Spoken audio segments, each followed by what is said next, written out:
Anger, voilà, participe de ce mouvement-là et participe, voilà, d'une espèce de révélation d'un envers de la culture rock, d'ores et déjà, dès 1961-62, alors qu'on est encore dans une période où Kennedy n'a pas encore été assassiné, Martin Luther King non plus. Voilà, il y a eu un certain nombre d'éléments qui vont ponctuer les années 60. La guerre du Vietnam n'est pas encore vraiment là. Donc on est encore dans une Amérique qui est supposée être heureuse. Et donc le rock incarne encore, certes, une violence, une menace, tout ce que je disais tout à l'heure, mais quand même intégré dans une société qui n'est pas en crise et qui n'est pas hantée par cette mort, par cette violence, autant qu'elle le sera à partir de là.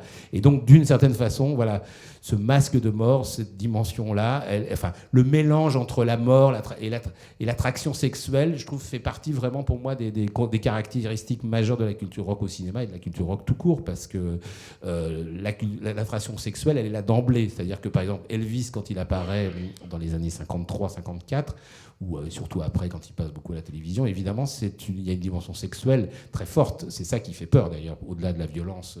Et Brando, c'est la même chose. Et James Dean, d'une certaine manière, c'est la même chose aussi. Ce sont les trois figures peut-être majeures de ces icônes rock qui font partie de cette culture. Donc, dans les années 50, ils vont marquer de manière extrêmement durable l'imaginaire américain. Et cette dimension sexuelle qui a été d'ailleurs mise en évidence par un artiste qui s'appelle Dan Graham et qui a écrit des choses très pertinentes sur le rock, en particulier dans un ouvrage qui s'appelle Rock My Religion, où justement il met en évidence le lien entre à la fois les prêcheurs mystiques, la dimension sexuelle du rock, et enfin tout ça étant mélangé, religion, sexualité, bon, et chose, un cocktail très américain, et qui se retrouve chez un certain nombre de figures comme Jerry Lee Lewis par exemple, notamment.